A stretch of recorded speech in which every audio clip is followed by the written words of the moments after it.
Біз бүгінгі кешімізді, яғни Қазақ Арланы Гранд турнирінің ашылу салтанатына қош келіпсіздер дейміз.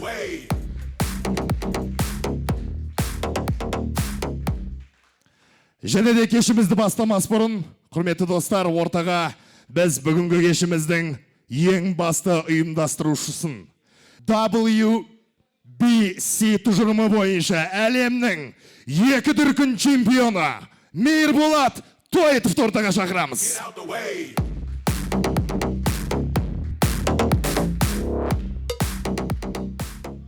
Ассаламу алейкум, қадірменді қонақтар, спортшылар. Ал енді спортшыларға тілейтін сәттілік, тек қана мықты жеңіске жетсін. Қазақ Арлан промоушнына қош келдіңіздер. Кешімізді бастайық. Ал ендеше, құрметті ханымдар мен мырзалар, құрметті спорт сүйер қауым, бүгінгі кешіміздің бастамас бұрын бүгінгі кеште бізде 4 кездесу болады, 3 салмақта. Армысыздар, қайырлы кеш қадірменді ханымдар мен мырзалар. Қазақ Арланы бокс промоушны ұйымдастырып жатқан жекпе-жек кешіне қош келдіңіздер. Бүгін ширек финал, және ширек финалда сіздермен біз 4 кездесуді тамашалаймыз. Ал осы жекпе-жек кешін сіздермен бірге көретін комментаторларыңызбен Алихан Қосанбай және әріптесім Артем Примак. Мы приглашаем на ринг наших первых спортсменов. Весовая категория до 73 килограмм. Представляет город Астана. Встречайте, Майкон Куаныш Муратович. Место рождения город Тарас. Весовая категория до 73 килограмм. Стаж в боксе более 10 лет. Тренер, у которых проходил подготовку, Еркебаев Асқар и Жолдасбеков Тимур. Мастер спорта Республики Казахстан.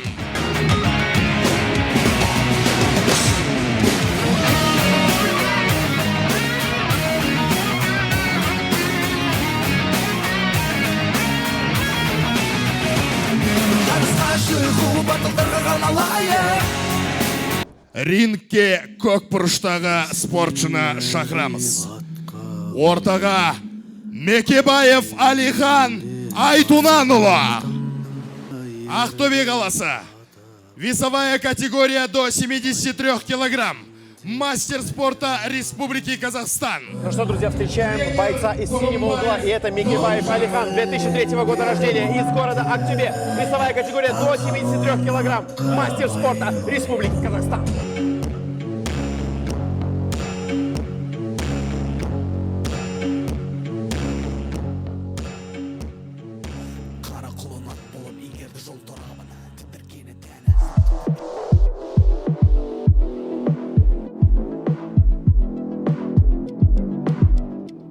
Ну что ж, бой у нас будет состоять из 5 раундов по 3 минуты. Первый раунд, поехали!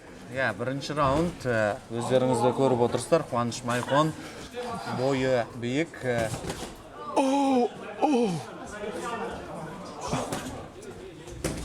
Джеб соққылар. Хорошо, джебом работает. Қуаныш, что творит? Жақсы, Алихан Мекебаев біраз соққы өткізіп алды. Бағана құлақ шекеден қазір жақсы соққы. Бағана айтқанымыздай дистанцияны қысқартып, қазір Алихан Мекебаев шаршалаңның ортасында тұрып, бірінші номермен жұмыс істеуді болады. Жақсы сайыс деп, жаңға қарай шығып кеткен еді. Алихан хорошо вкладывается в удары, очень старается вложиться в удар. Ой-ой-ой, какой размен, друзья. Я не знаю, как это смотрится на видео, но когда ты находишься здесь, каждый этот удар чувствуется, как будто по тебе. Ой, жақсы міне, тағы да бұрышқа қамап қойып, Алихан Мекебаев қарсыласына соққы дарытқысы келген еді. Айта кетейік, сайдың тасындай іріктелген мықтылар ғана бұл Қазақ Арландары промоутер компаниясының чемпиондық белбеуіне таласады. Ой-ой-ой. Куаныш повыше, видно, антропометрия у него хорошая, он просто спокойно, зряче все видит. Вот из клинча работает. Оның үстіне мына жерде бір ерекшелік, ринг әдеттегі кәсіпқой боксқа қарағанда кішірек, сондықтан да Ой-ой-ой. Я напомню, Куаныш находится в красном углу, красной перчатки, а Алихан в синем углу. И ребята реально не жалеют себя, рубятся. Это гран-при, это Казах Арлан Промоушен. ары қарай қазір Алихан Мекебаев. Ой, жақсы флаштады. Флаг шекеден төрешілерге де оңай болмайды қазір жеңімпазды анықтау бұл кездесуде бірінші раундта әсіресе.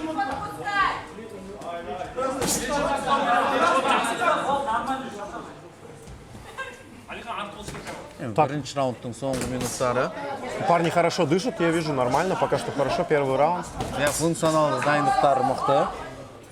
Да, парни говорили, что они работали к этому, готовились к этому бою на все 100, ходили по 2 тренировки в день, готовились на профессиональном ринге, поэтому все серьезно, друзья, все Міне қазір Қуаныш Майхонның құлақ шекеден ұрған соққысы қарсыласына дәл тигенін көрдіңіздер.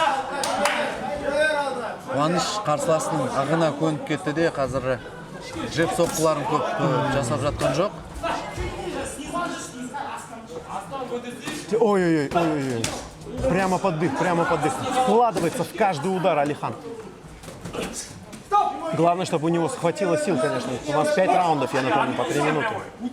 Төреші де тоқтатып, елден төмен соққы жасауға болмайды. Қазір Қуаныш Майхон жақсы күтіп алды. Тағы да құлақ шекеден соңғы секундтар. 10 секунд.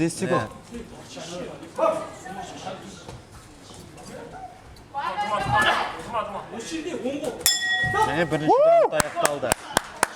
Артем, кім мықты болды бірінші раундта? Я не знаю, не могу определить. Алихан хорошо вкладывался в удары, но, по-моему, тоннаж ударов у Куаныша был побольше. Он нанес больше ударов. Но я, как человек, который не разбирается в боксе, конечно, мне трудно судить. Төрешілерге де қазір қиын болады бірінші раундта жеңімпазды анықтау. Өйткені бірінші раундта физикалық дайындықтар бар, күштері бар. Менің ойымша теңдей келе жатқан секілді, өйткені күші бар, тағы да қайталап өтейін.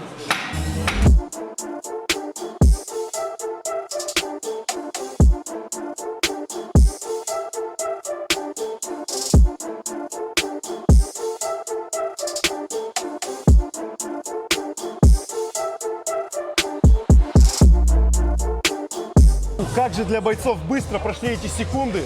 Просто пролетели, и они уже выходят на второй раунд.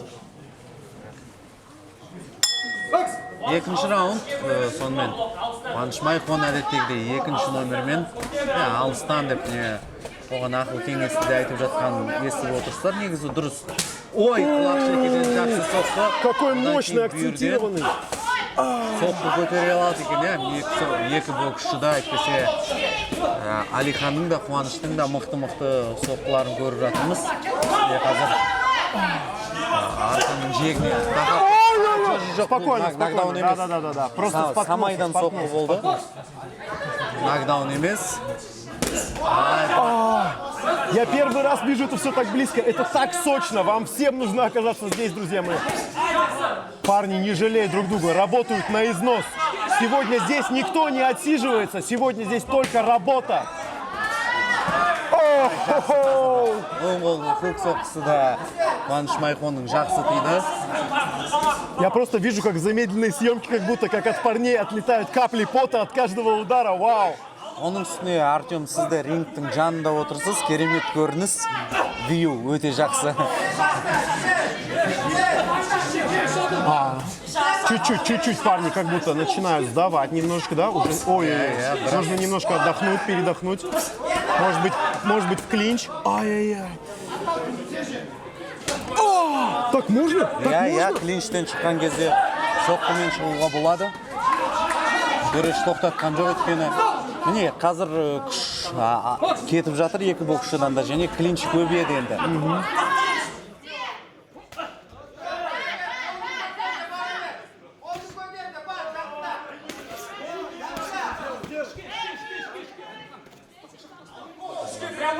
Мирболат Тойтов талайды көрген ғой, бүкіл әлем бокс сериясында өнер көрсеткен, сондықтан да дайын мұндай жекпе-жектерге. Анау Мексикаға барып бокстастық, Америка елінде де бокстастық, сол енді Англияда бокстастық, дұрыс айтасың. Енді көрдік онда. Жалпы бұл жоба, бұл идея қайдан ойға келді? Негізі бұл идея жана өздеріңіз білесіздей, Астана Арлан сапасында бокстастық, жана әлем деңгейде негізі жақсы проект болды. Сол енді арман қарай осындай балаларға открытый алаң дейді ғой, ашық алаң ұсынып, осы өздерін танысын, өздерін Қазақстан спортсмендерін білсін, сондай медийность жағына қарай. Ребята, что мы только что пропустили, я извиняюсь. Вот это да, какой серьезный удар справа. И сразу же кровотечение из носа начинается у Куаныша. Да, но он выдержал, он устоял, и он на месте. Масқара мықты соққы болды Алихан Бекебаев тарапынан. Мирболат, жобаңызға сәттілік тілейміз, енді жиі келіп тұруға тырысамыз. Рахмет. Екінші раундтың соңғы минуттары. Бұл раундты енді Артем Алиханға беруге болады. 100%. Этот раунд точно забирает Алихан и из-за нокдауна, и в целом его удары намного серьезнее смотрелись отсюда, намного серьезнее. Сейчас Куанышу нужно что-то в своей игре изменить. Өзгерту қажет, бірақ Нокдауна не было? Вот судья нам говорит. Все, хорошо. ашылған жоқ ол жерде, бірақ соққы өте ауыр болды, тура тұмсықтан тиді.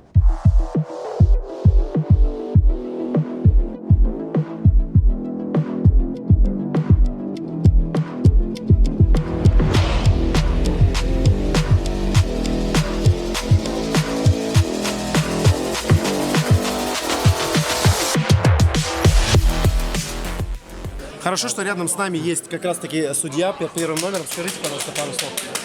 Очень интересный бой проходит. В профессиональном боксе, пока боксер не коснется третьей точкой пола, либо не будет в состоянии гроги, то есть плыть, если образно выражаясь, потерял равновесие, не может защищаться, тогда только нокдаун открывается.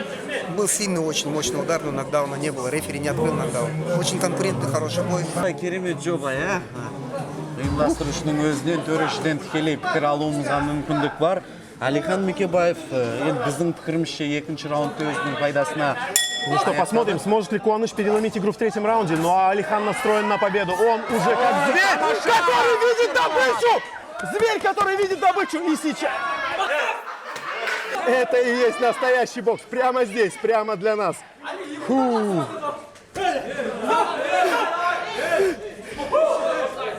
Это поп-бокс, парни, все нормально, это поп-бокс. Мінезін көрсетіп қалуға тырысуда. Кез келген сәтте Алихан Бекебаев.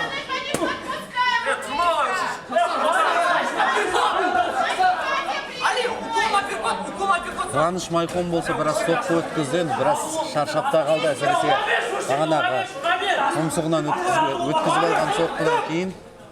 О, я даже заметил только что от Куаныша удар плечом в стиле Конора Макгрегора. Это только что произошло. Клинч кезінде көп қолданылатын соққылар, ол әрине болады. Үшінші раунд біраз болдырып қалды дегенде. Ой, жақсы. Құлаштай ұрған соққы. Тағы да міне құлаштай ұрған. Бүйірден. Насколько я могу видеть, что у Алихана силы тоже начинают покидать. Так все время вкладывать в удары, каждый раз вкладывать силу в удары, это очень трудно. Ну а Куаныш все равно выглядит свежим. Куаныш выглядит свежим, хоть и он пропустил много. Тағы да қазір Алихан Бекебаев қақпасы бұрышқа тыққысы келген еді, бірақ ой, самайдан соққы қазір ескерту жасауына да негіз болады. Алихан Бекебаев. Так, судья разводит бойцов. Можно парням взять немножко передышку, перевести дух. И снова в бой. И снова...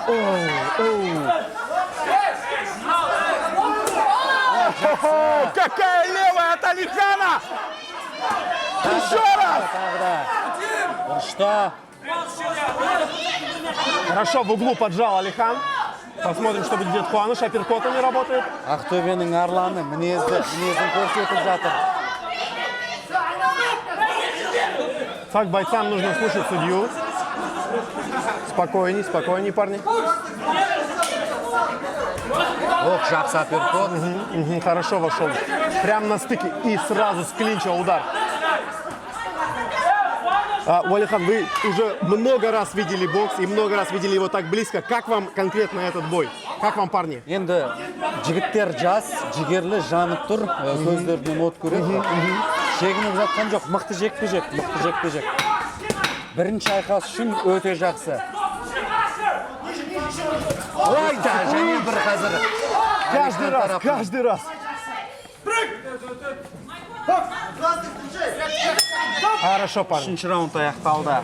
Не знаю, я вспотел, Уалихан, не знаю, как вы. Демімізді басып алуға болады, қазір дем алып. Можете чуть-чуть отдохнуть. Я отдохну вместе с бойцами. Үшінші раунд аяқталды, қадірменді жанкүйерлер.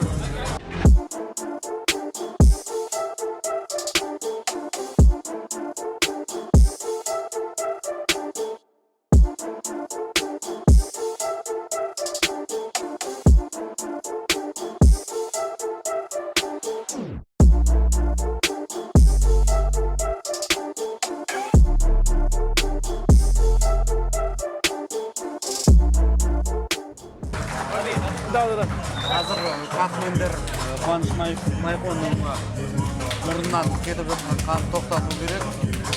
Сонымен 4-ші раунд, қадірменді жанкүйерлер. Басталды айқас. Қайтадан Алихан. Ой, тағы да аты ұсылған еді, қайтадан клинч. Ары қарай қуып жатыр сайыстеп, жақсы Қуаныш Майхон тарапынан. Қуаныштың өзі қуған еді, ринг шамал тайғақтау болып жатыр. Немножко мокро на ринге, да? Я. Немножко мокро, да, подскользнулся. Сүртіп жіберу керек. Жақсы. Ой, тамаша! Сіз қолдаған едіңіз, Қуаныш қазір жақсы жұдырықтасып жатыр. Блин, я каждый раз смотрю на этот мощнейший удар от Алихана и как будто сам его чувствую. Алихан, конечно, молодец. Алихан отдохнул, видно, отдохнул в 4-м раунде. Силы появились вновь.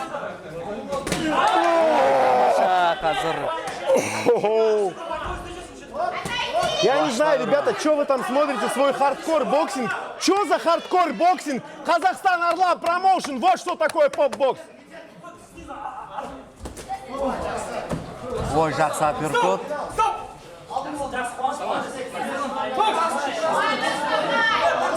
И я вижу гематома на лбу. Шекесі сіп кетті. Баспен соғысты ғой, баспен. Столкновение головами произошло. Ондай жағдайлар болып тұрады енді. Бұл кәсіпқой бокс болғандықтан төреші де мұқият қарап отыр. Егер қатты кедергі келтіретін болса тоқтатуы да мүмкін, бірақ қазір Алихан Мекебаевтың жағдайы жақсы, сондықтан да жекпе-жек жалғастыра береді.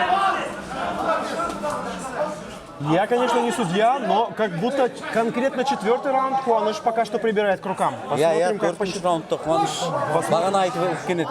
Сіз қолдадыңыз, вы поддержали, он... Я думаю, помог. Вау, если я хотя бы на 1% только что помог Қуанышу, то я просто счастлив. Күш кетіп жатыр, әрине оңай емес. 22-20 жастағы боксшылар оңай емес. Тоқтатты, дәрігерге көрсету керек секілді. Так, ну что, здесь судья должен проверить Алихана у врача. Сейчас медик посмотрит, можно ли продолжать бой. Гематома есть. Өте қатысып кетті. Қазір гематома қандай екенін көреді. Егер жарылып кету қаупі болса, тоқтатады. Егер қатып тұрса, ары қарай жалғастыра беруге рұқсат беру керек. Осы туралы айта өтсеңіз қазір. Так, бой продолжается, все нормально. Алихан готов? Да я и не сомневался, что Алихан будет готов. Немножечко парни передохнули и вновь бой, как в первом раунде. Let's go, пацаны, let's go.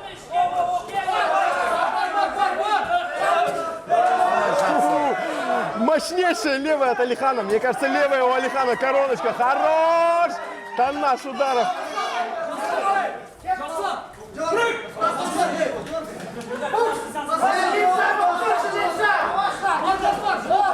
Осы раундтан кейін жекпе-жекті аяқтауы мүмкін.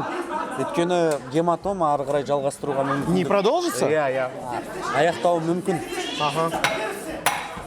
Последние 10 секунд 4-го раунда, и, как я понял, у Алихана сейчас, возможно, 5-го раунда и не будет, не допустят Алихана. Көрейік, тағы да дәрігерлік тексереді. Өте Посмотрите, что эта гематома выросла в 2 раза за эти 10 секунд.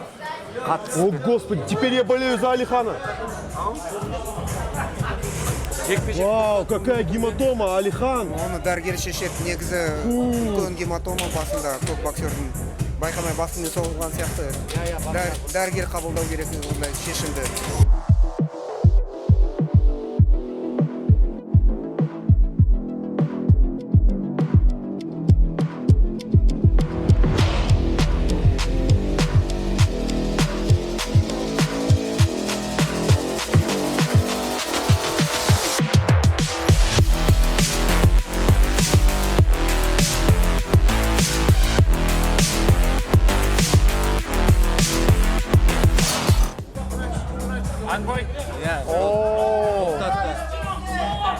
Сейчас будет приниматься... Определяться победитель. Да, то есть врач не дает Алихану продолжить, но это правильно. Здоровье важнее всего. Сейчас судьи посчитают 4 раунда и вынесут свой вердикт. Я дәл солай.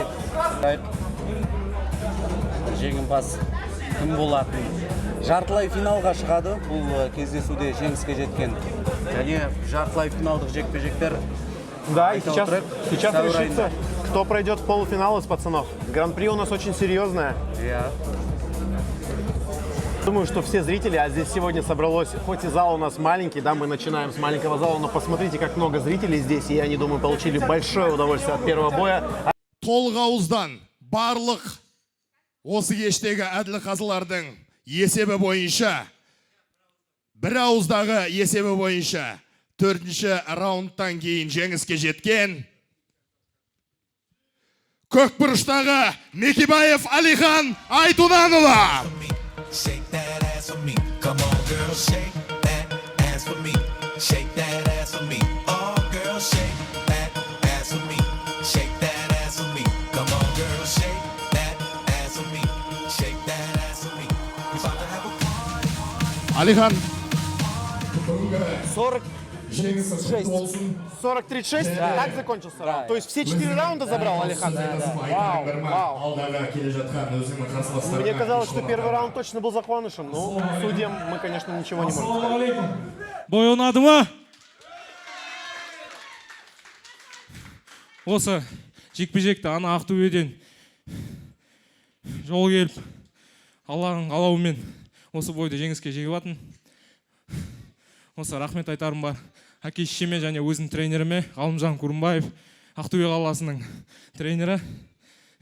Осы келіп жатқан Ақтөбенің жігіттері, Ақтөбенің тұрғындары, рахмет.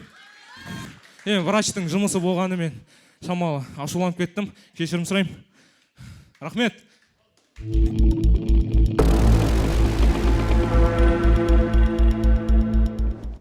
Итак, поздравляю вас еще раз с победой. Какие у вас ощущения после боя? После боя отличные, все хорошо. Просто небольшая вот травма беспокоит меня. А в остальном все в целом хорошо. Кому посвящаете свою победу? Свою победу. Но сперва моим родителям, маме и папе, потом своему тренеру, Курумбаеву Ғалымжану. А девушка у вас есть? Девушки нету. С кем будете праздновать свою победу? С братьями. С братьями? Могу вас пригласить. Можете меня пригласить, хорошо. А часто получаете по голове? Ну, не так уж часто. Вот как получал. Память хорошая? Да, отлично. Запомните, когда у меня день рождения? Смело. Если 13 завтра... августа. 12 августа. У меня 18 августа. О, Я Лев спокойно тоже. забыл.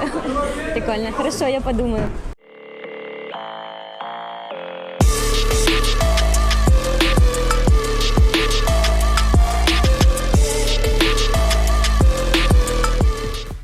Весовая категория до 73 килограмм. 73 келіге дейін ортаға келесі спортшыларымызды шақырамыз. Ендеше қызыл бұрыштағы спортшы Астана қаласы 97 жылы дүниеге келген Жеңісов Мирасты ортаға шақырайық. Мощнейший ринг-командер приглашает на эту сцену бойца из красного угла Женисов Мирас. Категория до 73, город Астана, 1997 года рождения, мастер спорта международного класса. Он жасында ағасы бокс, кикбоксинг секциясына Мирасты жатады.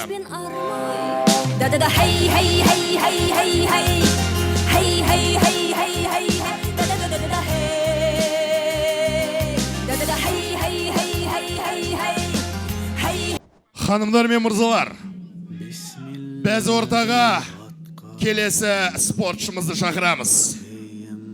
Ақтөбе қаласынан келіп отырған 2003 жылы дүниеге келген Есқожин Тимур Талғатұлын шақырайық. Тақымын атқа байлайтын. Бокспен 9 жылдан астам айналысқан Ақтөбе өңірінің чемпионы және де өзін кәсіби бокста көрмекші. Қошеметтеріңіз болсын. Есқожин Тимур Талғатұлы. Тренер Тимура Курымбаев Галымжан. Тимур чемпион Актюбинской области среди взрослых. Теперь он хочет испытать себя в профессиональном ринге.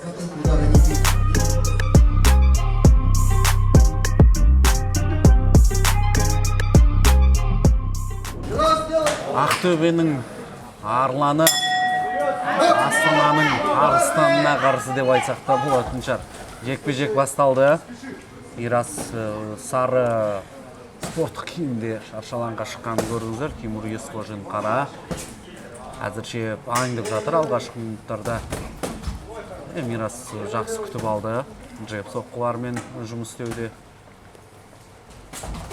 Бұлай атылудың қатты қажеті жоқ, өйткені Мирас жеңісі тәжірибелі. Тимурды бір соққысымен ұстап алу мүмкін. Енді Тимур Есқожин жас, жалындап тұр. Қатты ауыр соққыларын тигізіп қарсыласты нокаутқа жіберуді көксепте жүрген шығар. Кстати, присмотритесь к Тимуру. Тимур у нас в черных шортах. Тимур проводит свой дебютный бой в нашем гранд-турнире КАП. Дебютный бой Тимура, поэтому еще интереснее будет за ним посмотреть. Ой, хорошо провалил Мирас. Мирас тәжірибелі ғой, біраз сыннан сүрінбей өткен. Ну, как я понял, у Мираса бокс не профильная дисциплина, да, он мастер по рукопашному бою, да, и по кикбоксингу, поэтому руки, возможно, его не самая сильная сторона, мы это не знаем, но сегодня у нас вечер бокса, поэтому только на руках. Көтеріп алып, қадап жібермесе екен деп тілейік. Мирас жеңісі. Да, главное, чтобы Мирас в аккурат Маваши не закинул в какой-то момент.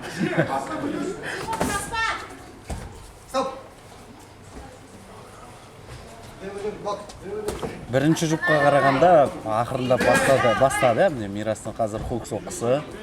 Қолғапқа тиіп кетті.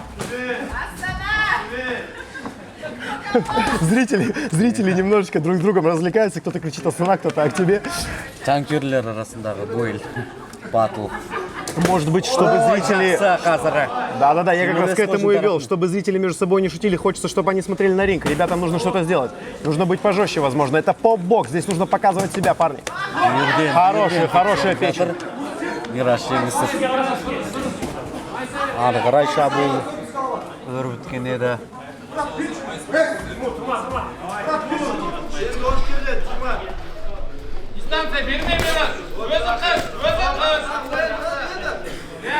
Мирас шаршалаңның ортасы қарсыласына беріп жатқан жоқ. Өзі бірінші номермен жұмыс істеп.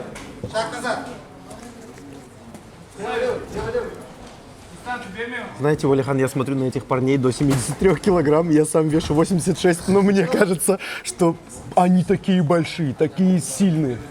Бұлай ғой, бұл жерде кеше салмақ өлшеді, салмақ өлшегеннен кейін міндетті түрде қосып алады. 73 емес, қазір таза салмақ. Ну конечно, сейчас они весят больше, да, но все равно 73 килограмма. Может быть, сейчас они весят и 80 килограмм, да? Все 80 килограмм. Бір күнде жинап алуға болады. Бірінші раунд аяқталды осылайша.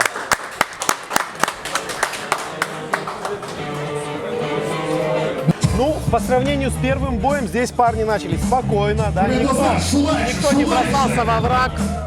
Да, ребята работают спокойно, еще понимают, что впереди 4 раунда, силы нужно сохранять. Но, с другой стороны, парни, это топ-бокс, здесь нужно показывать себя.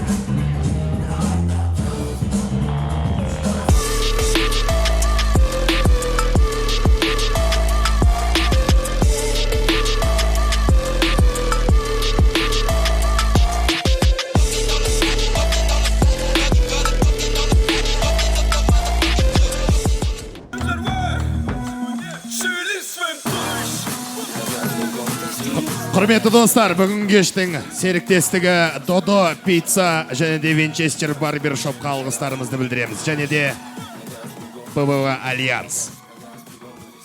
Екінші раунд. Сіз қазір кімге қолдау білдіресіз енді? Не знаю, не могу определиться. Таза жұдырықтасып жатыр. Джеб соққыларымен қайтадан Мирас Жүнісов. Вот, парни, вот чего мы ждали. Второй раунд, то, что нужно. Клинчует. Тимур.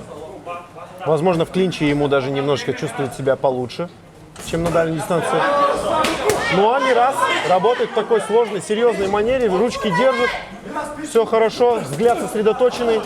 Ой, прям в ливер, как говорят в Британии, да, что называется поджелудочная.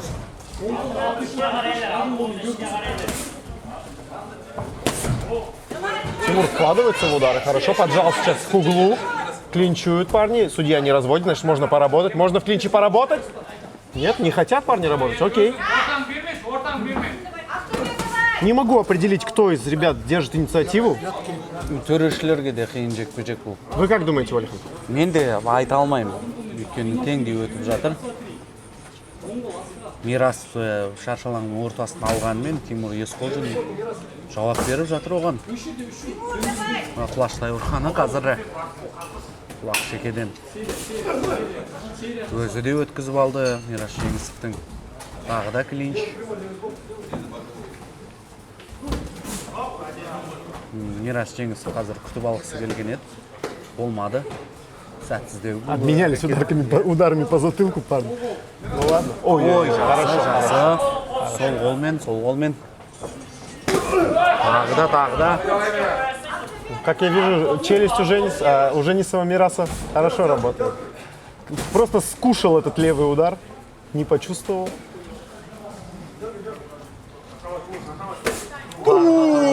Еще одна левая, мощнейшая.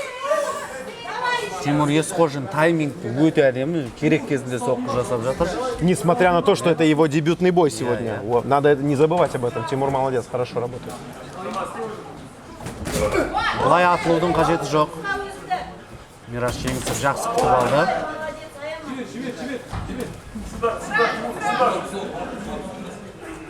Тимур хорош на ногах. Бұлай жақсы қазір. Мирас Жеңісовтың де соққысын көрдіңіздер. Қара жаяу емес, Мирас Жеңісовте дайындығы мықты. Почему-то у меня сейчас возникла мысль, что я хотел бы увидеть Мираса в его стихии, да, в ММА, скорее всего, так как у него кикбоксинг, рукопашный бой. Хочется посмотреть и в этой дисциплине Мираса. Ну а сейчас бокс. Алдағы уақытта ондай мүмкіндіктер болатын шығар еді. Соңғы минуттар бұл раундында қолғапқа тиді, қолғапқа. Екінші раунд аяқталды. Енді бұл раундты Тимур Есқожиннің пайдасына жазуға болады. Согласен. Что-то в своей игре Мирасу нужно сейчас поменять. Ребята сейчас сделают работу над ошибками после этого раунда. Давайте возьмем маленькое интервью у нашего судьи. Екінші раундтың соңы. Құрметті достар, біздің серіктестеріміз Додо Пицца, Барбершоп Винчестер және де БВБ Альянс серіктестерімізге өзіміздің алғысымызды білдіреміз.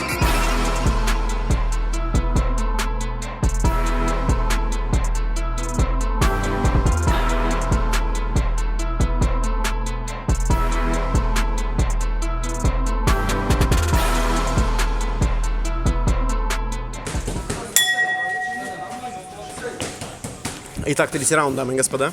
Тимур сразу же начинает, занимает центр ринга.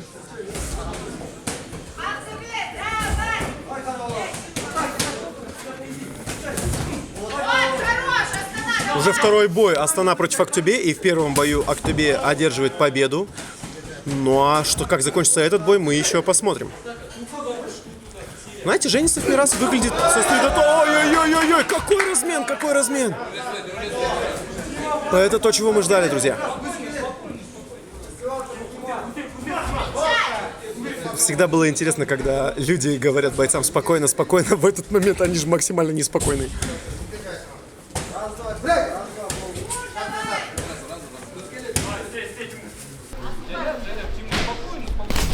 Хорошо, на челночке работает Тимур. Все видит, все в порядке.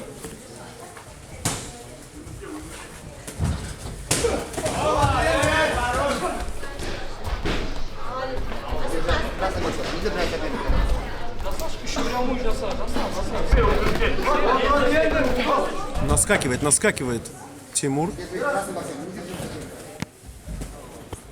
Хорошо, с апперкота чуть-чуть достал аккуратненько.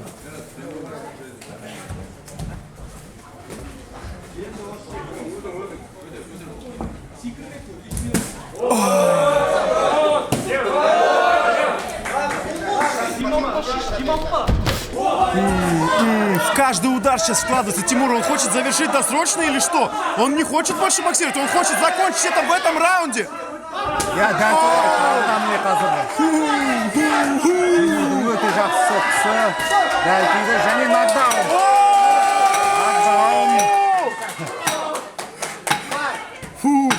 Отчет дает судья. Почему? Төрешіге. Надо побороться. Продолжим? Продолжим. Ал Тимур Есқожин енді аяқтауға тырысатын шығар осы жерде. Немножко странная ситуация. Тимур уже почувствовал, что победа у него, но бой продолжается. Енді қиындау болады, өйткені Мирас жеңіс біраз есін жиып алды.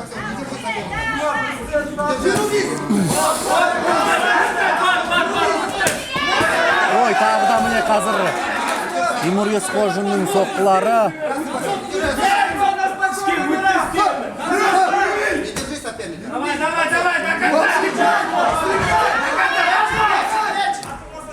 По-моему, Тимур уже не видит препятствий, он просто идет вперед. Какой третий раунд от парней, какой третий раунд!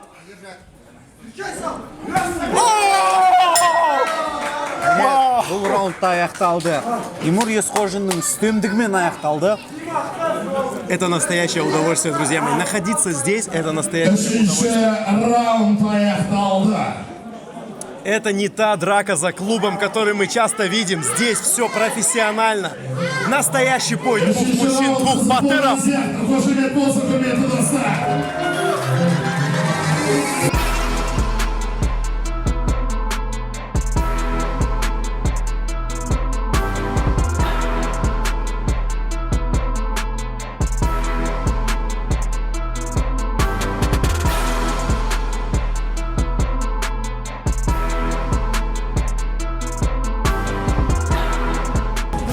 Раунд, қадірмен көрермендер, Қазақ Арлан промоушн гран-при, ширек финал. Ну что, попробует Мирас пойти ва-банк или Тимур додавит? Что сейчас будет? Четвертый раунд, друзья мои.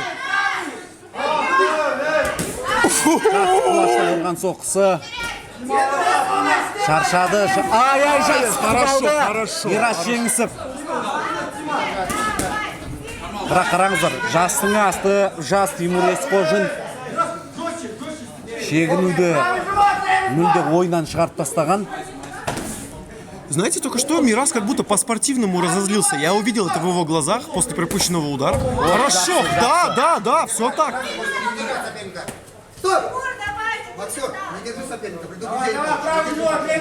Ескерту аласың, енді құшақтасаң деп. Төрешіде. Я даже не вижу, как он его придерживает. Да, это ускользает от глаз, но судья, конечно, все видит.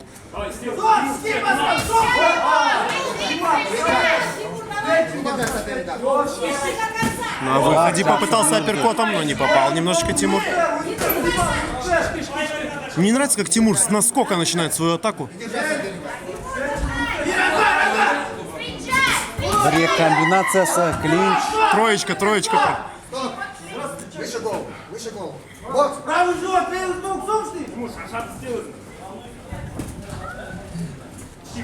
Айда, сырт кетті енді бұл жерде тұмсығын. И опять ливер. Прямо под живот, прямо под живот. Да. Конечно, очень наверняка болезненная ситуация для Мираса. Сейчас он немножко отдохнет. Может быть, это ему и поможет. Может быть, это нужно ему сейчас немножко передохнуть, чтобы попробовать все-таки переломить инициативу. Мирас қазір өз-өзіне келді. Ай-яй-яй. Тимур никогда не забывает про корпус. Корпус-голова.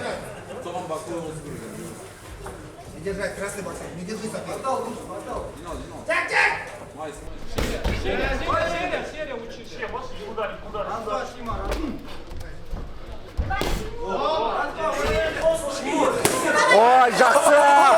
Бірден қандай тамаша соққы болды. Ары қарай! Осы үстемдікті арттыруға тырысып жатыр. Ай, есті жей алмай жатыр. Міне, тағы да бір соққы, төреші!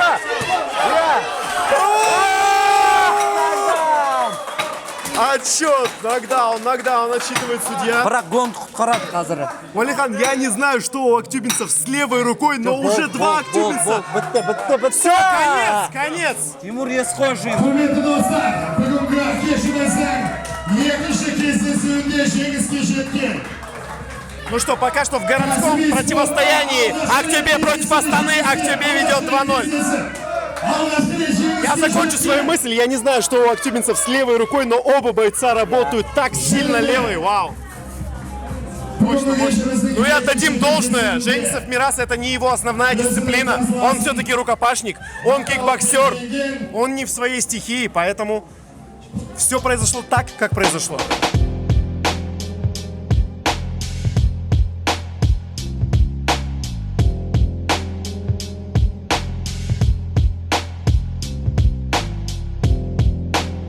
Техникалық нокаутпен Технический нокаут. өзінің қарсыласын жеңген Есқожин Тимур Талгатұлы. Ну что, друзья мои, поздравляем Есқожина Тимура. Он проходит в полуфинал Казах Арлан Промоушен.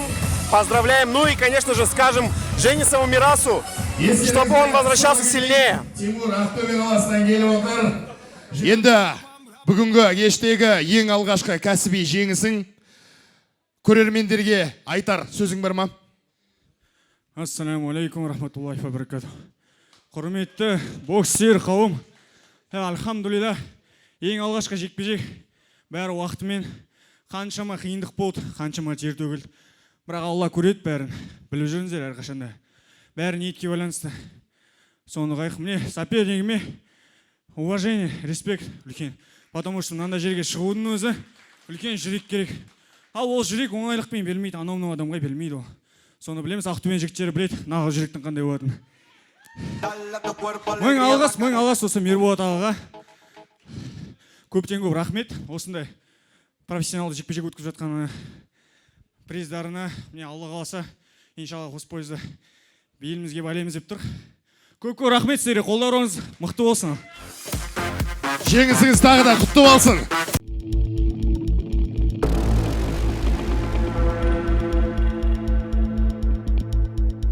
Еще раз здравствуйте, Тимур. Поздравляю вас с уверенной победой. Спасибо. Как оцениваете свой бой? Алхамдулилля, нормально все. 10 из 10. Супер. А кому посвящаете свою победу? Своей маме, родным, близким, братьям, сестрам, которые поддерживали меня, а также актюбинцам. Огромное спасибо, благодарность. А девушка у вас есть? Нет, этого не имеется. А бывало так, что вы применяли бокс на улице из-за девушки? Из-за девушки не было. Не было? Не. А вообще? Ну, вообще, парни такие не подтягиваются ко мне, не знаю. В чем сила? Вот в чем сила? Я думаю, сила в любви. Сила в любви. Сила, Любовь ко Всевышнему, любовь к маме, родным. Сила всегда поддерживает. Всем хорошего вечера. Спасибо.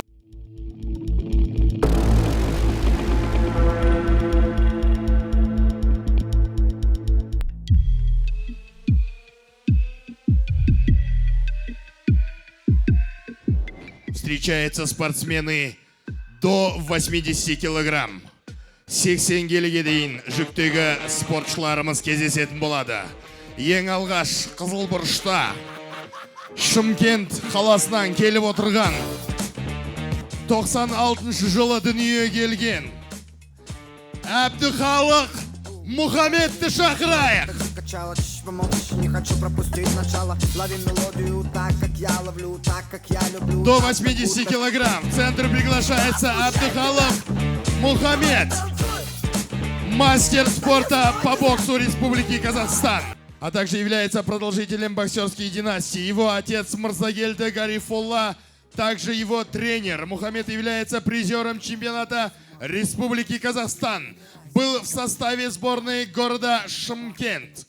Келесі ортаға шығатын Астана қаласының боксшысы 2002 жылы дүние келген. Салмағы 80 келіге дейін. Ортада Қалдан Қалдыбек. Қалдыбек, кандидат в мастера спорта по боксу Республики Казахстан. Қалдыбек родился в городе Тарас. На данный момент проживает в городе Астана.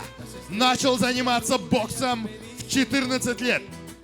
В любителях занимал призовые места на крупных турнирах. После завершения любительской карьеры перешел в тренерскую деятельность. Сейчас является тренером одного из клубов столицы. Қалдан Қалдыбек!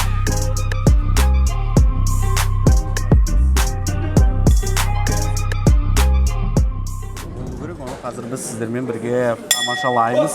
Сонымен бірінші раунд Әбдіхалық Мұхамедтің қарсыласқа қарағанда бойы да, қолы да ұзын дегеннен бастады. Қарсыласты тексеріп, Алдан Қалдыбек тапалдау келген, тығын шықпау. Валихан, так у нас битва двух персональных тренеров по боксу. Сейчас узнаем, чье кунг-фу лучше. Давайте смотреть. Мухаммед сразу занимает центр, но сейчас...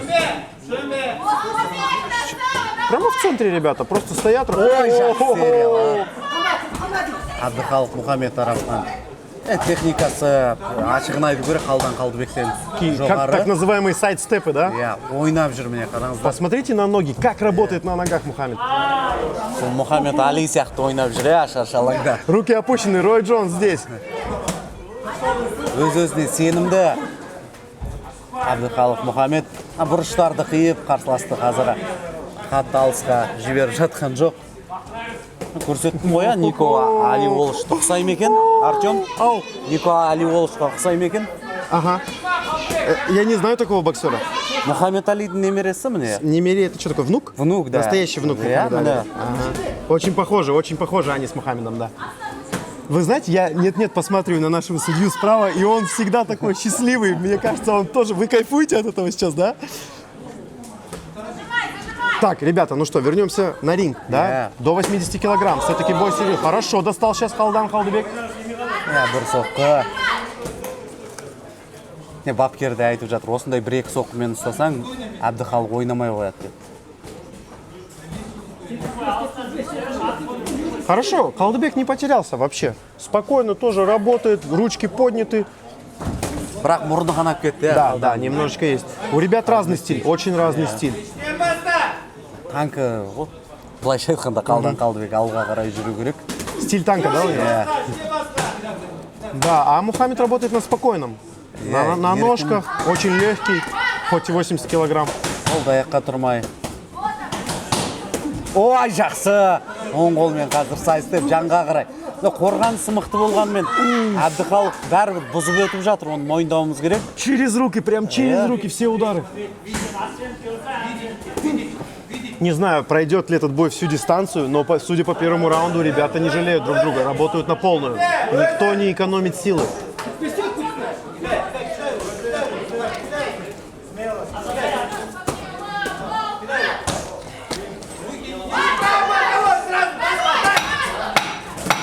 Қазір енді қалдан Қалдыбектің шабуылға шыққан сәті. Ох, жақсы серия. Разрядился серией под конец раунда. Мухаммед хорошо делает шоу. Это поп-бокс. Бірінші раунд аяқталды. Абдыхалық Мухаммед жеңіске жеткен секілді. Төреші серіктестіктері бар. Ендеше сол серіктестіктерімізге алғысымызды білдіреміз. Додо Пицца, Винчестер Барбершоп және де БВБ Альянс. Рахмет сіздерге.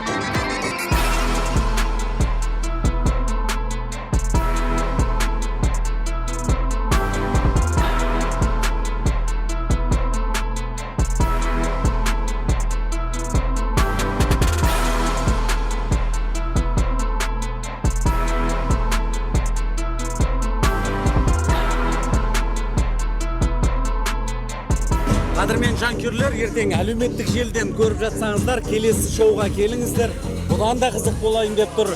Біз рахаттанып отырмыз. Сегодняшние встречи проходят в стенах бойцовского клуба «Қазақ Арланы». Бұл жекпе-жектерді көріп, сол үшін де Мерболат Тойтовқа да алғыс айтуымызға болады. Осындай тамаша шоу ұйымдастырып жатқанына.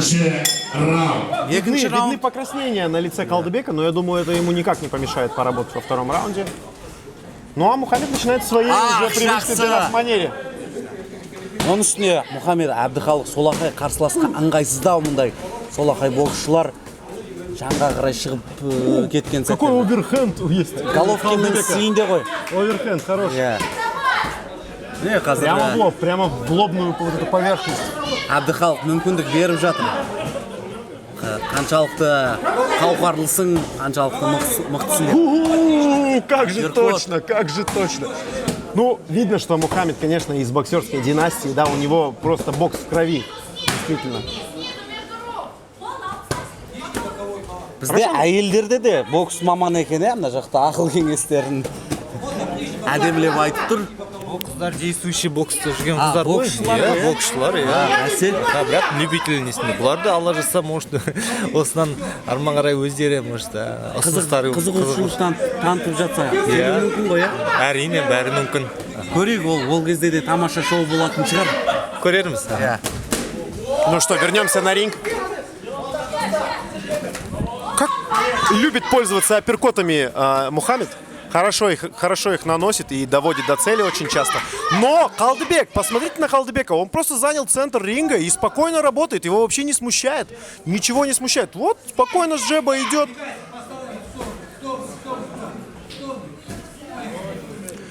Ну, конечно, стиль Мухаммеда для поп-ММА то, что нужно, да, для поп-бокса. Играется, работает, а Қалдыбек просто прет, как танк, вперед, хорошо. Көзі де ісіп кетті, я? Кетті дегені, ісіп кетті. Пропустил его. Пропустил? Глаз, да, жестко. Ага, да, есть гематома под левым глазом немножечко, но это не мешает видеть. Қазір дәрігерлер қарау керек. Ну, я думаю, не настолько сильно, чтобы посмотреть врачам пока что. Өйткені гематома жарылып кетсе. Еще может разрастись, да? Ты знаешь, Ольха, мне нравятся оба этих парня, реально. Вот этот бой, я не могу здесь никого из них выбрать, потому что они абсолютно разные и оба такие интересные.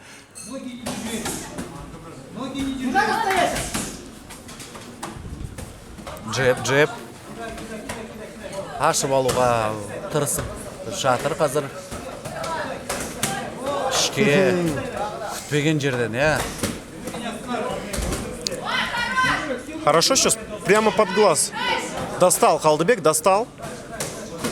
Төреші де соны қарап жатыр, жарақат қаншалықты ауыр деп. Соңғы секундтар. Ты знаешь, Ольхан, в этом раунде Мухаммед не выглядит победителем, по крайней мере, на мой взгляд. Ой, что... Ой, а сейчас выглядит. Как всегда, Мухаммед забирает концовку, как всегда. Екінші раунд өз бәресіне жетті.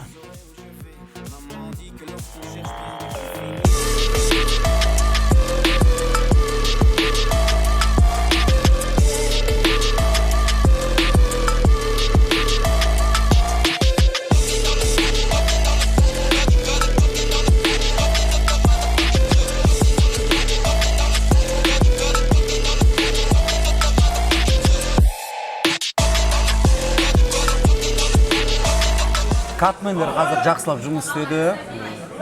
Күресті де көрді. Жарақатты қатты ауыр емес. Қалдан Қалдыбек ары қарай жалғастырады.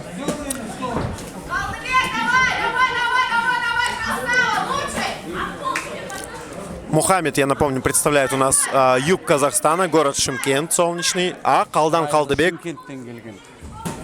А Қалдыбек город Астана, но родился в городе Тарас.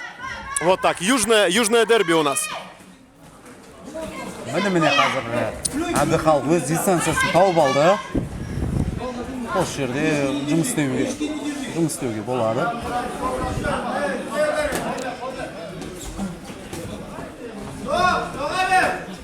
Қалдыбек қанша алға қарай жетем десе де бәрі жете алмай жатыр. Парни держат темп. Темп есть, хорошо.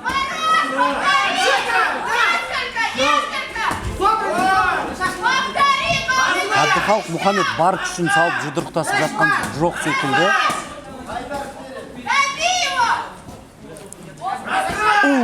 Кажется, сейчас дает поработать Мухаммед. Возможно, что-то готовит. Возможно, ему нужна маленькая передышка для взрыва. Прямо в челюху. Любит апперкот Мухаммед, мы это уже увидели.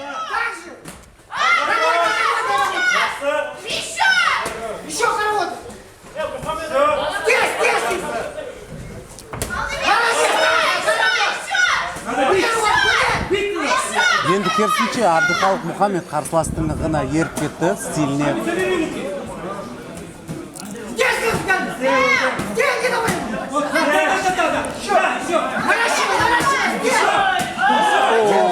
Жақсы. Мухаммед, посмотрите, раскрылся вообще, руки не держит. Все зрячо смотрит. Ах, міне, оң қолмен де дәл тигізді. Ай, осы жерде Мухаммед жалғастырса ғой.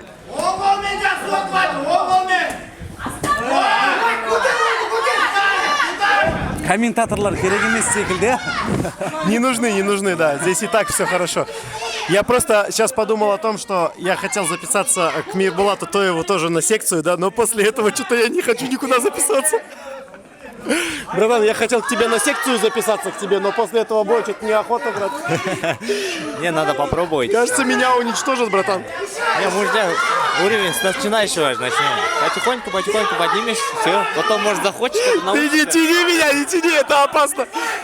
Да, вернемся на ринг, друзья мои.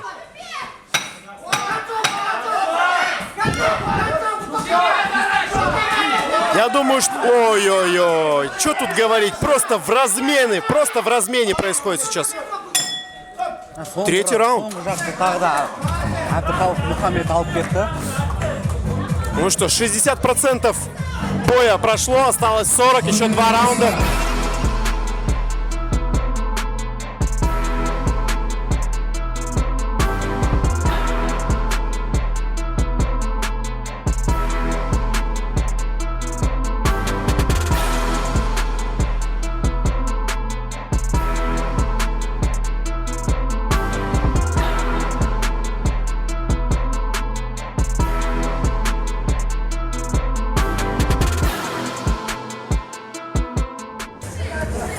Dördüncü rauнд. Әзірше 3 раундтың қорытындысы бойынша мен Мұхаммед пен Қалдыбекке сәттілік. Әбдіхалық Мұхаммед алда. 4-ші раунд.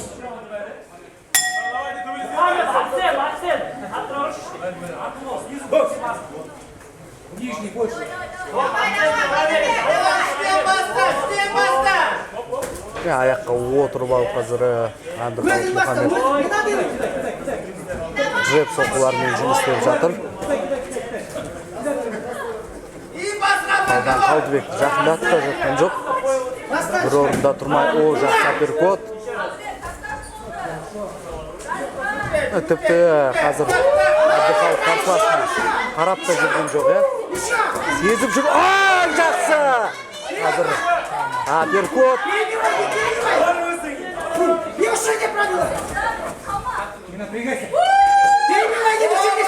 Арқан кеңге сай, тырыспа деп жатыр. Әбдіхалық Мұхаммедтің бапкері, әкесі.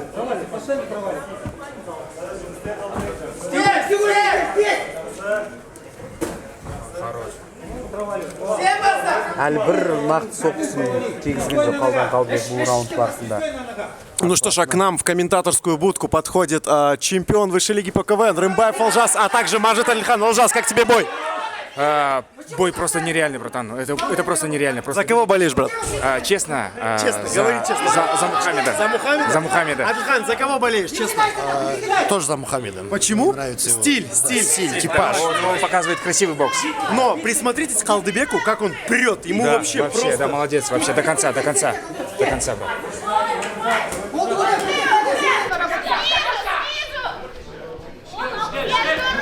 Ой, жақсы өткізіп жіберді міне сериясы Мұхаммед Әбдіхалықтың. Тағы да бір орында тұрып қалып жатыр негізі расында Қалдан Қалдыбек.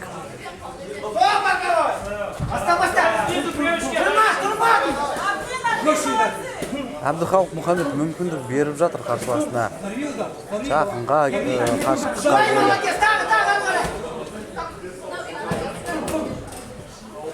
оқ жақсы апперкот. Ну, парни из Спарты говорят, что оба болеют за Мухаммеда, а я опять хочу поболеть за Қалдыбека.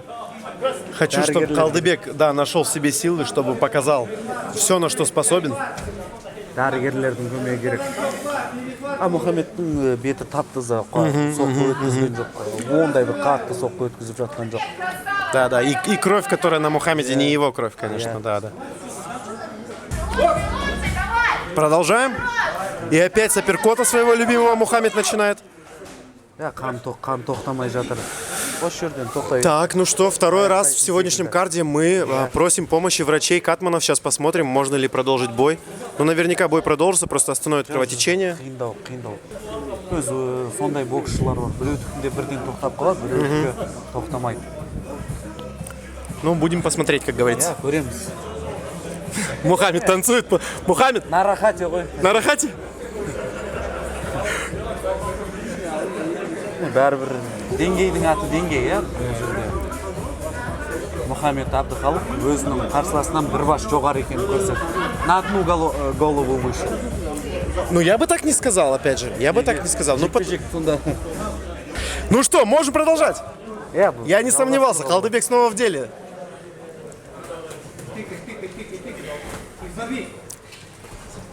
Қан тоқтаған жоқ, көрдіңіз бе? Да, то, как ты и говорил, Ой!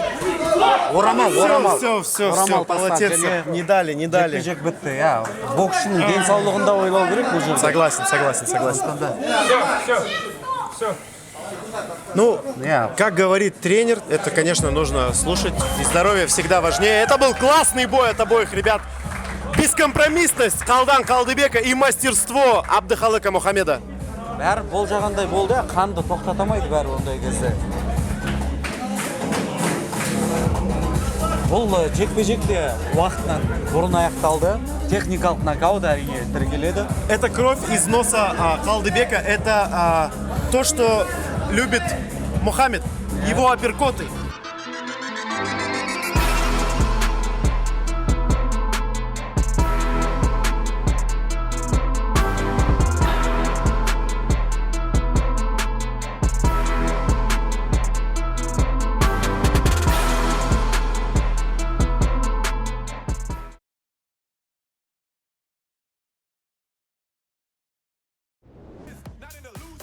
Секунданттың бас тартуы бойынша осы кездесуде жеңіске жеткен Әбдіхалық Мухаммед. Поздравляем!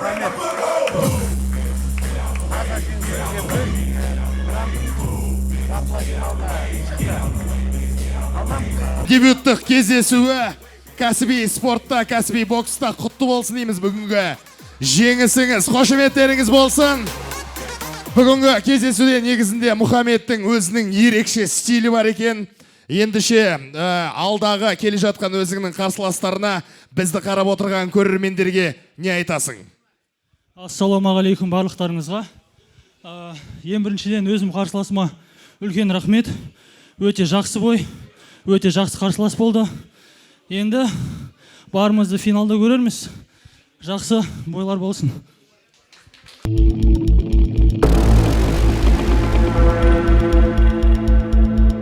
А какие ощущения у вас после боя? Море адреналина. Очень приятное ощущение. Вот выплеск всех эмоций на ринге. Это очень даже классно. Конечно, в первую очередь спасибо за организацию Мирболат Утаитову и его команде. Надеюсь, в будущем эта организация просветет и будет еще ярче, еще лучше и в более большом масштабе. Аминь. А есть ли у вас прозвище в мире бокса? В принципе, нет. Мы спортсмены вообще очень скромные. В ринге это просто эмоции, некие выражения самого себя.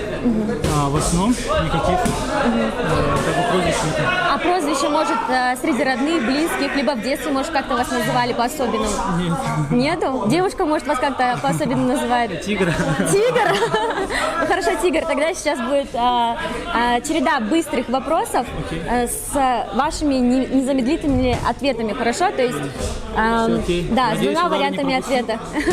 Хорошо. Итак, Конор Макгрегор или Хабиб? Макгрегор. Астана или Алмата? Алмата. Алмата или Шымкент? Шымкент. Мама или папа?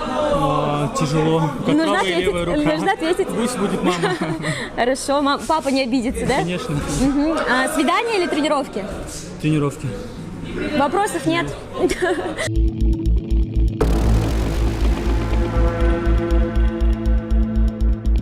Ендіше, құрметті достар, бүгінгі кешіміздің 4-ші кездесуін бастаймыз. Өскемен қаласында 2000 жылы дүниеге келген спорт шебері Молдашев Нығметолла Аманжолұлы. Қызылбұрыштағы спортшы Өскемен қаласынан келіп отыр. Бокспен 9 жастан бастап айналысқан. Қазақстанның кадеттер арасындағы 2 дүркін чемпионы. Және де Қазақстанның спартакиадасының қола жүлдегері. Спорт шебері.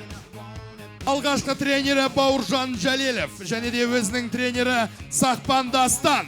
Молдашев Нығметолла Аманжолұлы.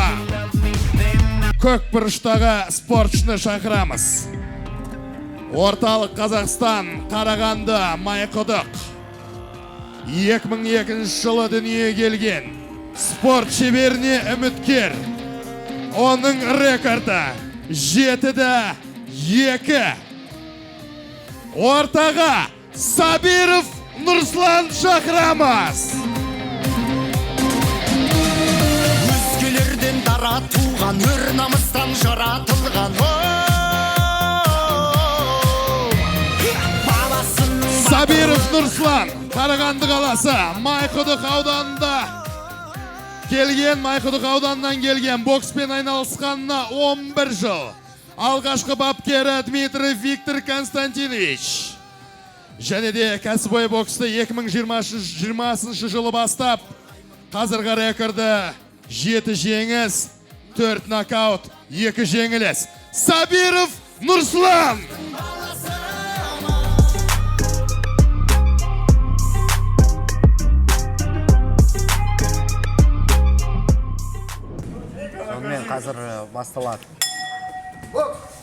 Ну что ж, финальный бой сегодняшнего карда. Сабиров Нурслан и Молдашев Нығметолла. Нығметолла рингтің ортасын алды. Оба парня очень мастеровитые, это уже видно прямо.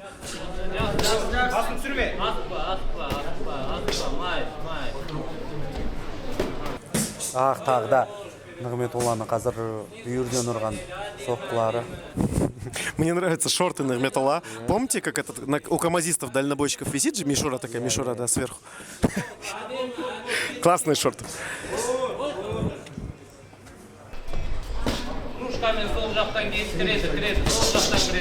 Какая серия, 4-5 ударов сразу. Правда, все в блок, но... Ах, міне Нығметолланың бүйірден ұрып жатқан соққылары. Өте ауыр. Тағда міне қазір. Ах, құлақтағанда жақсы.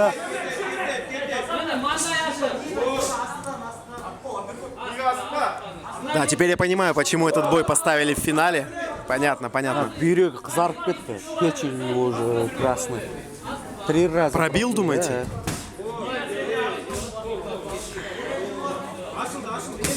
Тағы да ішке ойнап жатыр. Нығметолла Молдашев. Нурслан хорошо работает тоже. Нурслан в золотых шортах, Нығметолла в зеленых. Жоқ, керісінше. Наоборот? Иә. Нығметолла в зеленых? Точно. Ты прав.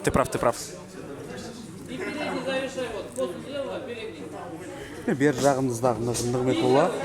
Да. Ар жағымыздағы Нұрслан. Парни, еще вчера мы веселились, смеялись на взвешивании, что парни очень похожи друг на друга, как будто они братья. Орду. Поэтому иногда можно их перепутать. Но они оба работают просто как профессионалы. Я первый раз вижу такой профессиональный бокс.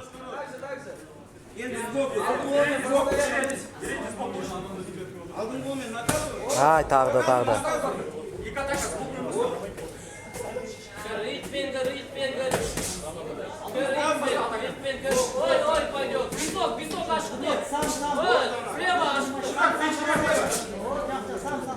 Я даже не знаю, что сказать. Я заворожен этим действом. Біз үшін бапкерлер бәрін айтып отыр.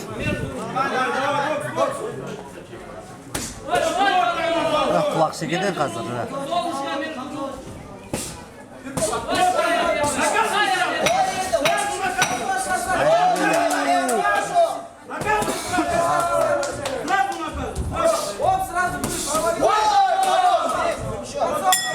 Бірінші раунд аяқталды. Спасибо за этот раунд, парни. Вау! Қау адамдар шықты ғой. Құрметті достар, бірінші раунд аяқталды.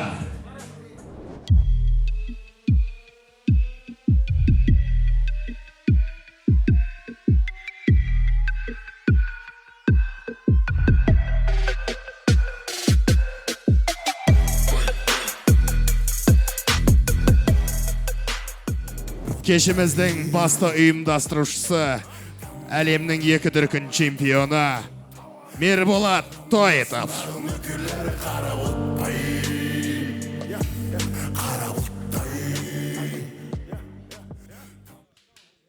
Второй раунд. Нұрслан Сабиров арасындағы жекпе-жек.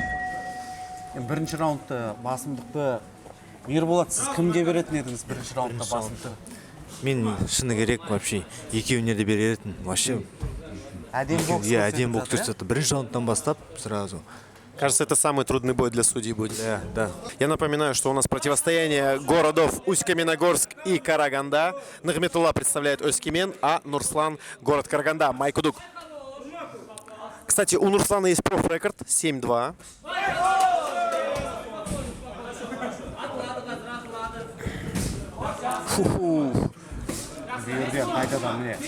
Ой, жақсы. Нурслан, ой-ой-ой, какую серию Нурслан выдает. Он сейчас прибрал этот отрывок для себя. 100%. Почему? Нығметолла, бер жағындағысы ма, оң жағындағы Нығметолла.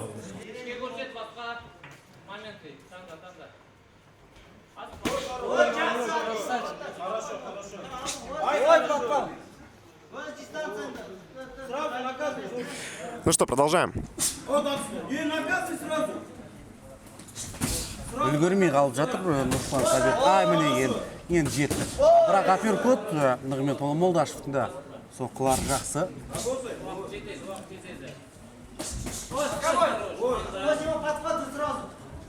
Сериямен өзі шыққан еді.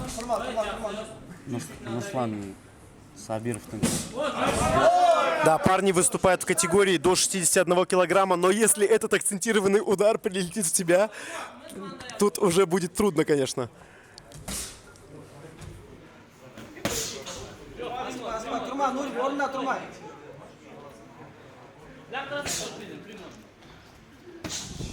Бокс саласында неге айтады? Нельзя моргнуть, нельзя моргать, то есть, моргнешь, все, можешь пропустить. Каждая секунда здесь важна. Вот, друзья, слушайте советы. Все, советы закончились. Так, второй раунд подходит к концу.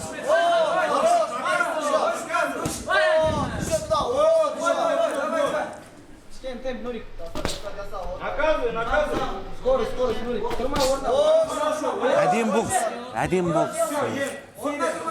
Очень внимательно сейчас судьи смотрят за этим боем, потому что здесь действительно не надо проморгать, да, каждый удар фиксируется. Вообще, нокауты в категории до 61 килограмма как часто бывают? Или... Болады, Болады? болады, иә. Енді бұл 5 раундтық қой, әдетте 8-10 раундтықтарда келіп жатыр соңына қарай. 5 раундты ойнап шығуға болады. Екінші раунд аяқталды. Ерболат, Екінші раунд аяқталды. салмақта жүрген жоқсыз ба, иә? Иә, салмақта бокстастым. Содан кейін тастадым боксты. Енді қазір енді спортты дальше развивать ету үшін әрмен қарай осы саланы алла жазса дамыту үшін барлық үлесін саламыз деп жатырмыз. Енді балалар жігіттер міне өте керемет дайындыққа келіпті.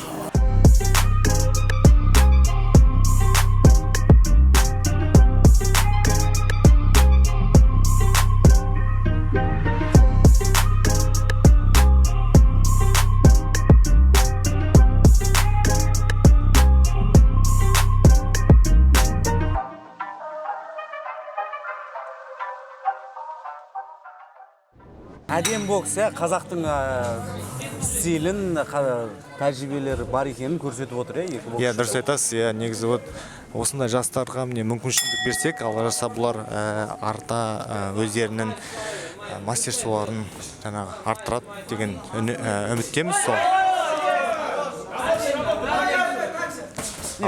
Шаршаланға оралайық енді. Үшінші раунд. Вот. Құлаштап. Нығметолла басталды. Нұрислам, мен сенің ударыңды сезбей жатырмын деп атқандай болып жатыр.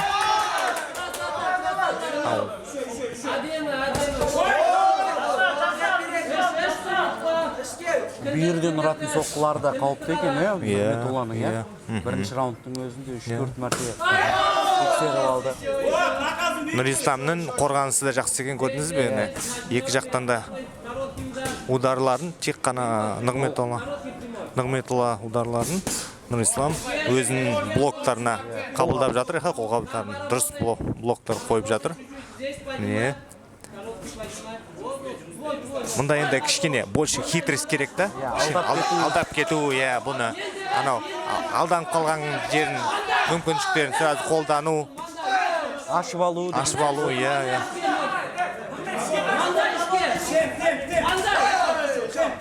Нығметолла қазір шақырды, келіп өз шабуылға кетті. Енді Нұрисламның бір енді психологический тоже атакасы сияқты ойлаймын, жаңағы шайқап қояды басында. Сен ударларыңды сезбей жатырмын деген сияқты. Бұл да өзінің қойған несі шығар, тактикасы шығар. Бірақ Нығметолла тізгінді жіберіп барып қайтып бастайды екен, шабуылға. Тағы да. Өткен жоқ дейді, бірақ бүйірден өтті ғой қазір.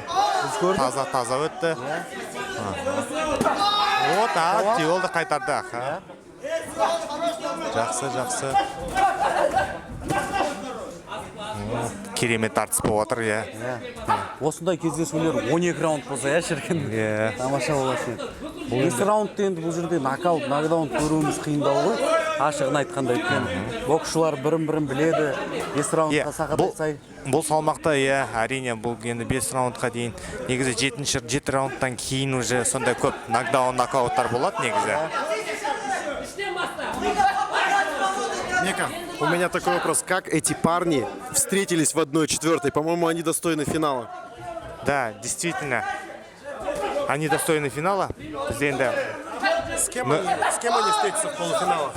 Ар жақта оны күтіп атқан Милат деген боксшы бар. Сосын Абытбергелде тағы жігіттер бар. Мықты жігіттер. Енді Нұрислам қарсыласы негізі Нұрисламның қарсыласы бір жұма қалған кезде ауысты. Неделю-когда оставалось до боя, вот он поменялся. Соперник в связи с травмой, его соперник снялся с этого турнира. Мы, получается, замену нашли. Вот хороший бой показывают ребята. Действительно, достойны.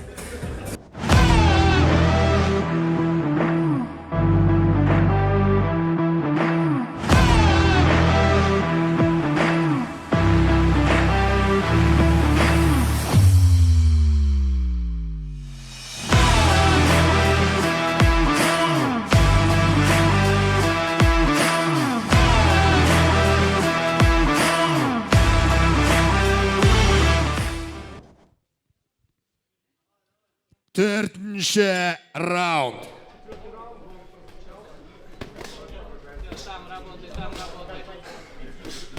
Ближний, пускай идет, мандай далды, висок открыто.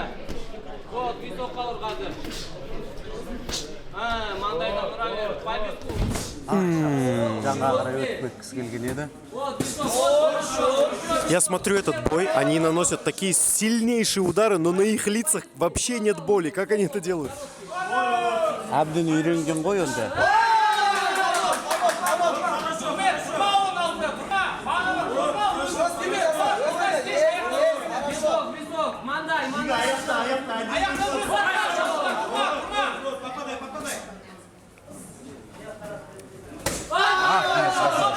Қорғаныстан тиіп кетті, біз бізде де қайтадан соқты.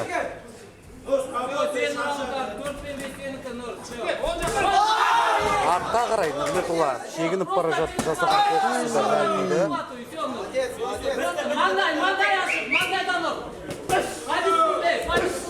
Жақсы апперкот, үкші біраз таусылғаны анық. Да, теперь я понимаю, почему боксеры не пьют пивасик, потому что их печень не выдержит и то, и то. Тура төбеден де қазір Нығметолланың ұрғанын көрдіңіздер. Ашып ойнап жүр.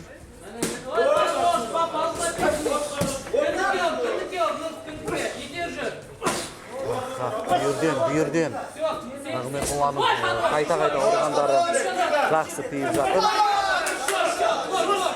Нож твой. Екі легкий удар, біреу жесткий.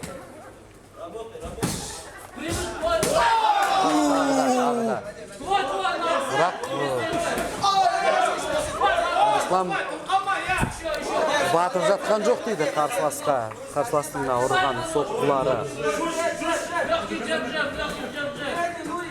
Ортада қазір Нығметолла қайтадан ішке. Вау! Друзья, просто посмотрите на это и посмотрите, на что способно человеческое тело. 4-й раунд. Парни просто мокрые, мощнейшие удары только что были друг по другу. Фу, я не могу на это спокойно смотреть.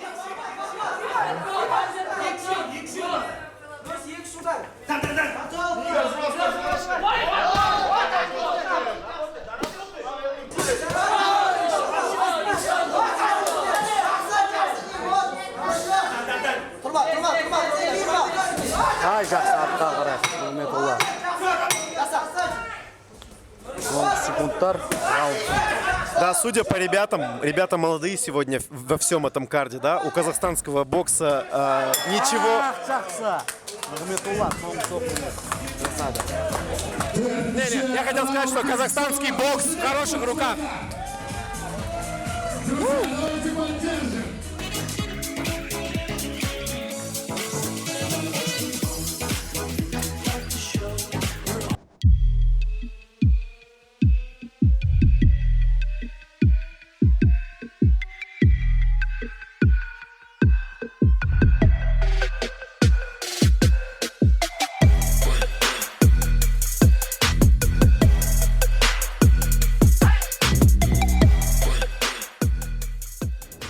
Ну что, 5-й, финальный раунд этого мощнейшего противостояния. Молдашев Нығметолла против Сабирова Нурслана. Нығметолла в золотых шортах, Нурслан в зеленых.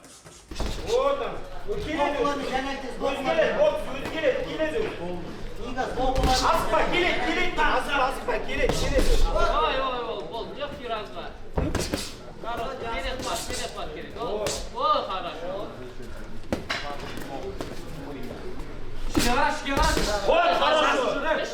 Рыш-пар, еще умутпар.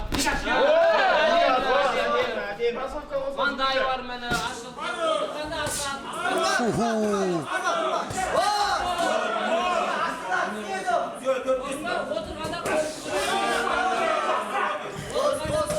Да, Нагметулла, видимо, прибирает 5-й раунд, да, занял центр ринга. Хотя ребята оба находятся в центре и тупо размениваются. Хорошо.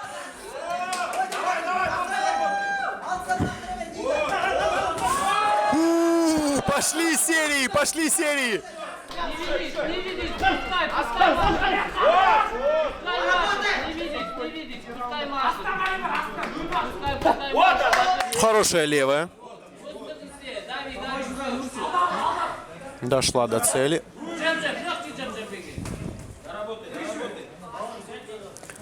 Вот, едем, хорош.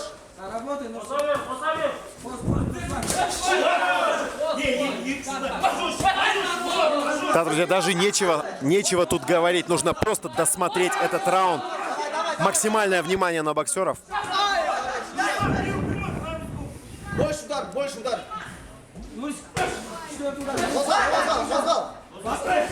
Уху. Хороший апперкот от Нагметулла.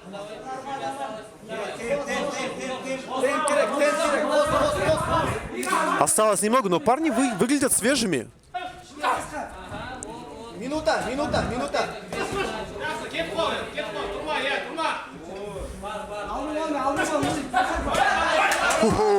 Играется немножко, Нагметулла немножко играется. Ну а Нурслан на эту игру не ведется и работает в своем темпе. Хорошо. Сейчас левой. Достает. Снова достает Нурслан левой. Хорошо. Чем ответить Нагметулла?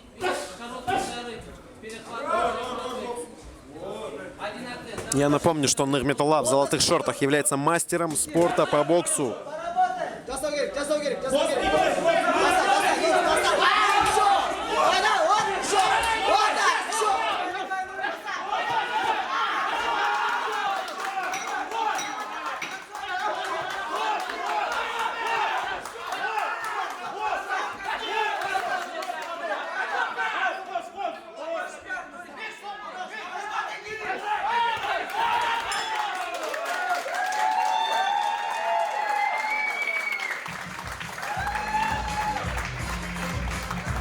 Какой красочный, мощнейший бой закатили для нас парни.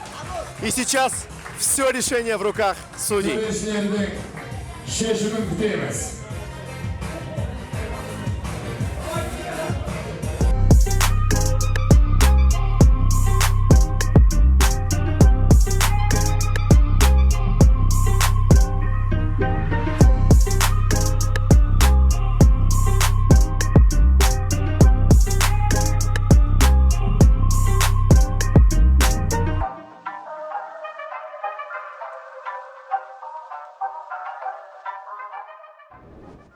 Үш төрешінің шешімі бойынша жеңіске жеткен Молдашев Нагметулла Аманжолова!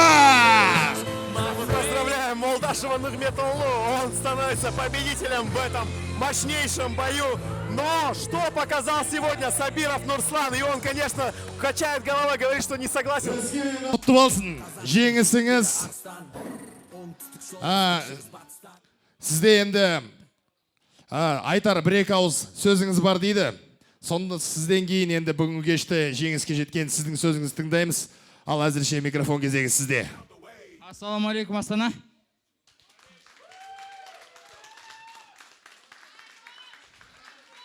Хотели шоу, вот и вам шоу.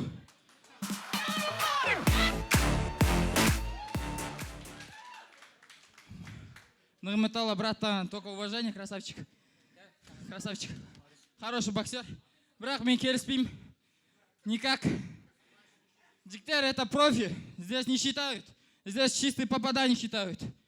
Диктер, менде даже екінші дыхание ашылған жоқ, көрдіңдер, налегке отработал. По факту. Мерболат аға. Прошу, қарайсың. Өзіңіз білесіз ғой, көрдіңіз. Реванш, по-любому.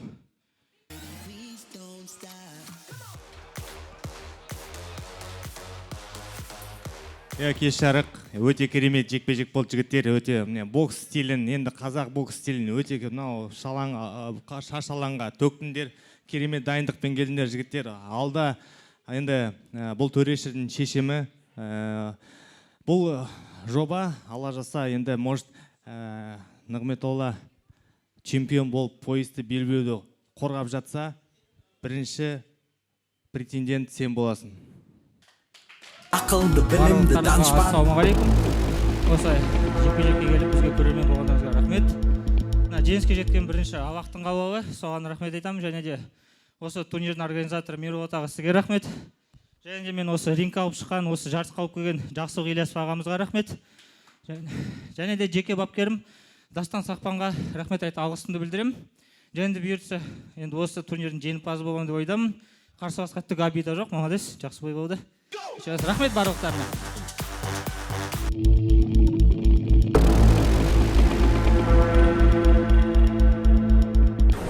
Поздравляю вас с победой. Я слышала историю, что вас не должно было быть на этом турнире. Расскажите поподробнее, как так случилось, что вы здесь случайно оказались? Сначала хочу поблагодарить организацию Мирболата Тоитова за организацию вот такого великолепного турнира. Да, я не должен был выступать на этом турнире. Мой земляк Бек Андосов, вот, он должен был выступить.